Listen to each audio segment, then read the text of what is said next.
쌤, 오늘은 무슨 얘기를 해주실 건가요? 오늘은 유발 하라리가 사피엔스에서 이야기한 사피엔스가 정착한 곳에서 벌어진 생태계의 멸종에 대해 알아보겠습니다. 사피엔스의 이주 물결은 곳곳에서 동물계의 멸종을 일으켰습니다. 쌤, 사피엔스가 먹이사슬의 꼭대기로 올라가는 과정에서 생태계의 다른 동물들이 멸종한 건가요? 사피엔스는 이주한 곳의 생태계를 어떻게 바꾸어 놓았나요? 4만 5천 년 전 최초의 수렵 채집인이 호주 해안에 발을 들인 순간은 호모 사피엔스가 먹이 사슬의 꼭대기로 올라가고 이후 지구 생명의 역사에서 가장 치명적인 종이 된 순간이었습니다. 호주 정착민들은 현지 생태계에 적응만 한 것이 아니라 생태계를 알아볼 수 없을 정도로 바꿔버렸습니다. 당시 호주에는 몸무게 200kg에 키 2m인 캥거루, 호랑이만한 유대류 사자, 몸집이 큰 코알라, 타조 2배 크기의 날지 못하는 새 게니오르니스가 초원을 달리고 있었습니다. 도마뱀과 5m 길이의 뱀들이 덤불 속에서 살고 있었고, 무게 2.5톤에 이르는 원배신 디프로토돈이 숲속을 어슬렁거렸습니다. 새와 파충류를 제외한 모든 동물이 유대류였습니다. 이로부터 몇천 년 지나지 않아 대형 동물은 사실상 모두 사라졌습니다. 몸무게 50kg이 넘는 호주의 동물 24종 중 23종이 멸종했습니다. 이보다 작은 종도 대량으로 사라졌습니다.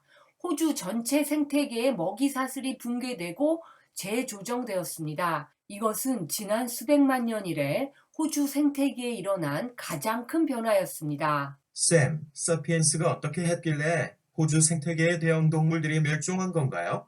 호주 정착민들이 마음대로 휘두를 수 있었던 것은 석기시대 기술뿐이었는데요. 어떻게 생태계의 재앙을 불러올 수 있었을까요? 세 가지 설명이 있습니다.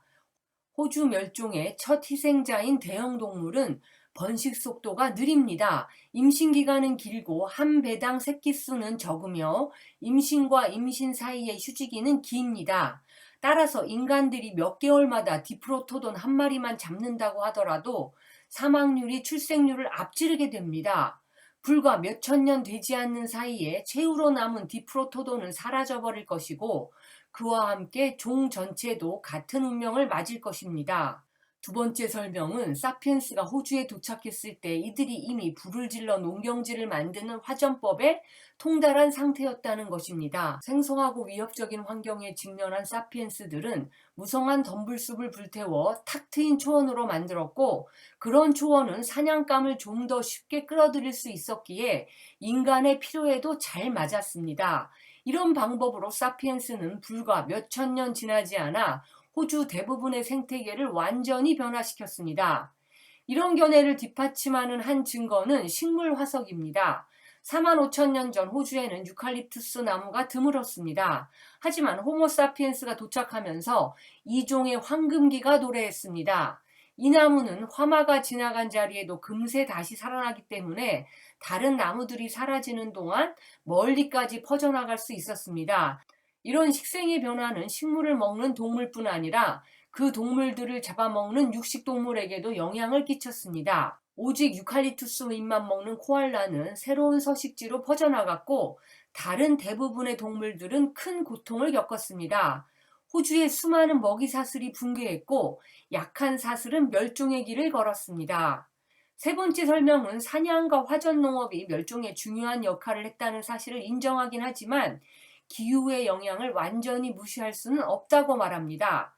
4만 5천 년 전 호주에 닥친 기후변화는 생태계를 뒤흔들어 극히 취약하게 만들었습니다. 정상적인 상황이라면 생태계는 과거에도 여러 차례 그랬던 것처럼 회복되었을 것입니다. 하지만 이 결정적 국면에 인간이 등장함으로써 가뜩이나 연약한 생태계에는 치명적이었습니다. 추가 증거가 없는 한 세 가지 시나리오 중 어느 하나가 맞다고 결정할 수는 없습니다. 하지만 만일 호모사피엔스가 호주나 뉴질랜드로 내려가지 않았다면 그곳에 아직도 유대류의 사자, 디프로토돈, 대형 캥거루가 살고 있었으리라고 믿을 이유는 충분합니다.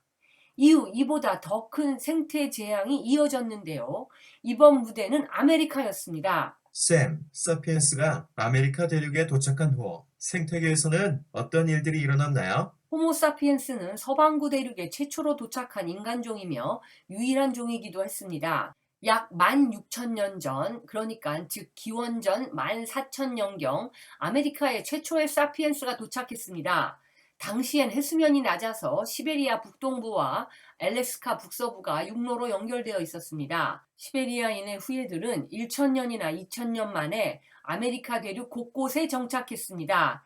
인류의 이런 진격전은 호모사피엔스의 뛰어난 창의력과 적응력을 보여줍니다. 다른 동물은 이토록 극단적으로 다양한 서식지들에 사실상 똑같은 유전자를 가진 상태로 그토록 빨리 이주한 예가 전혀 없습니다. 사피엔스의 미 대륙 정착 과정은 평화롭지 않았습니다. 사피엔스가 지나간 자리에는 희생자들의 흔적이 길게 남았습니다. 14,000년 전 미대륙의 동물군은 지금보다 훨씬 더 풍요로웠습니다. 최초의 아메리카인들이 알래스카에서 캐나다의 초원과 미국 서부로 남아있을 때 마주친 동물들 중에는 매머드, 마스토돈, 곰 크기의 설치류, 말과 낙타떼, 대형 사자 등 오늘날엔 전혀 알려지지 않은 대형 동물 수십 종이 있었습니다. 그 중에는 무시무시한 검치고양이, 무게가 8톤이고 키가 6m에 이르는 거대한 땅늘보도 있었습니다. 아메리카 대륙은 진화의 거대한 실험실로서 아프리카와 아시아와는 다른 동식물이 진화하고 번성한 곳이었습니다. 그러나 사피엔스가 도착한 지 2000년이 지나지 않아 이들 중 대부분이 사라졌습니다. 그 짧은 기간 동안 북미에서 대형동물 47속 중 34속이 사라졌습니다. 남미에선 60속 중 50속이 사라졌습니다. 3천만 년 넘게 번성하던 검치고양이도 멸종했고 대형 땅늘보, 대형 사자, 미국 토종 말과 낙타, 대형 설치류와 매머드도 같은 운명을 맞았습니다. 이보다 작은 포유동물, 파충류, 조류 수천 종을 포함해 곤충과 기생충까지도 멸종했습니다. 호주와 아메리카 대륙의 대량 멸종, 그리고 호모사피엔스가 퍼져나가면서 일어났던 다른 호모종들의 멸종과 같은 소규모의 멸종들을 다 합하면 사피엔스의 첫 번째 이주의 물결은 동물계에 닥친 가장 크고 신속한 생태적 재앙이었습니다. 가장 심한 타격을 받은 것은 털복숭이 대형 동물들이었습니다. 인지혁명이 일어날 즈음 지구에는 몸무게 45kg이 넘는 대형 동물 약 200속이 살고 있었습니다. 농업혁명이 일어날 즈음 이들 중 남은 것은 약 100속에 지나지 않았습니다.